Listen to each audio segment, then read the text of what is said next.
উপস্থিত সম্মানিত প্রধান শিক্ষক, সম্মানিত শিক্ষক মণ্ডলী এবং আমার সাথে উপবিষ্ট বিদায়ী প্রিয় ভাই ও বোনেরা, সবাইকে আমার সালাম, আসসালামু আলাইকুম।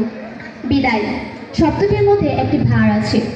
বিদায় যেমন একদিকে কিছু সম্পর্ক ছিন্ন করে চলে যাওয়া, তেমনি অপরদিকে জীবনের একটি গুরুত্বপূর্ণ অধ্যায় শুরু করা। তাই বিদায়কে শুধু দুঃখ বলে আখ্যায়িত করা যায় না। আজ তোমরা বিদায় নিচ্ছ, সেই সাথে বিদায় নিচ্ছে তোমাদের স্নেহ, ভালোবাসা আর শাসনগুলো। কিছুদিন পর আমাদেরও বিদায় নিতে হবে, তবে তার আগে তোমাদের বিদায় দিতে মোটেও ইচ্ছা করছে না। ক্লাস 10-এ ওঠার পর খুব আনন্দিত ছিলাম, সিনিয়র হয়ে গেছি, কিন্তু কোথাও যেন জুনিয়র রয়ে গিয়েছিলাম। আজ তোমরা বিদায় নিচ্ছ, সেই সাথে আমরাও প্রকৃত সিনিয়র হয়ে উঠেছি, কিন্তু একটু আনন্দ হচ্ছে না, কারণ এই বিদ্যাপীঠ থেকে একসময় আমাদেরও বিদায় নিতে হবে। আজকের পর থেকে কোনো অনুষ্ঠানে অংশগ্রহণের সময় হয়তো কোনো নিদ্রাপু এসে ভরসা দিয়ে বলবে না, ভয় পেও না, পারবে তুমি।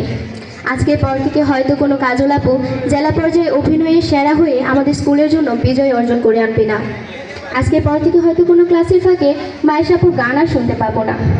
প্রতি বছরই বার্ষিক ক্রীড়া প্রতিযোগিতা হবে, তবে নিদ্রাপু আর থাকবে না ডিসপ্লে শেখার জন্য। হয়তো আরও বড় ভাই বোন পাবেও জীবনে চলার পথে, তবে তোমাদের সাথে যে সুন্দর সময়গুলো পার করে গিয়েছিলাম সেগুলো কখনো ভুলতে পারবো না।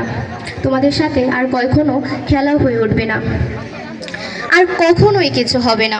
যদি জানতাম সত্যিই তোমরা চলে যাবে, তাহলে হয়তো আরও বেশি স্মৃতিও তৈরি করতাম তোমাদের সাথে, কিন্তু বেদনাদায়ক বাস্তবতাকে জিতিয়ে দিয়ে তোমরা চলে যাচ্ছ। বলবো না থেকে যেতে, কারণ জীবনে গুরুত্বপূর্ণ একটা অধ্যায় শুরু করতে যাচ্ছ, তাই পেছুটা না রাখাই ভালো। জানি না ভবিষ্যতে কি হবে, হয়তো দেখা হবে কোনো রাস্তার মোড়ে, হয়তো বা কোনো ভিড়ের বেড়ে, জানি না কথা হবে কিনা, তবে তোমাদের কখনোই ভুলে যাব না। এই স্কুলের প্রতিটি কোণে, প্রতিটি ক্লাসরুমে তোমাদের স্মৃতি রয়ে গেছে, যা আমাদের বারবার তোমাদের কথা মনে করিয়ে দেবে। হয়তো কোনো দিন টিফিন টাইমটা খুব বিরক্তিকর হবে, তবে তোমরা থাকবে না আমাদেরকে আনন্দ দেওয়ার জন্য। হয়তো আবারও কোনো অনুষ্ঠানে যাব, তখন ভরসা দেওয়ার জন্য মনে পড়বে তোমাদের কথা। দেয়ালে গায়ে লেখা প্রতিটা কথা মনে করিয়ে দেবে তোমাদের স্মৃতি।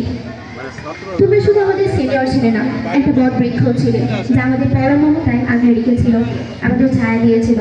আজ তোমরা চলে যাচ্ছ, সে যাচ্ছে চলেছে আমাদের একটি ভরসার স্থানও। তাই কবিগুরুর মতো বলতে ইচ্ছে করছে, যেতে নাহি দিব হায়, তবু যেতে দিতে হয়, তবু চলে যায়।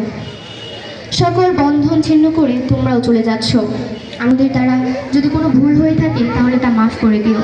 তোমাদের আগামী দিনগুলোর জন্য অনেক অনেক শুভকামনা। তোমাদের একটি ভালো ফলাফল এবং সুস্থতা কামনা করে এখানে শেষ করছি। বিদায় প্রিয় ভাই।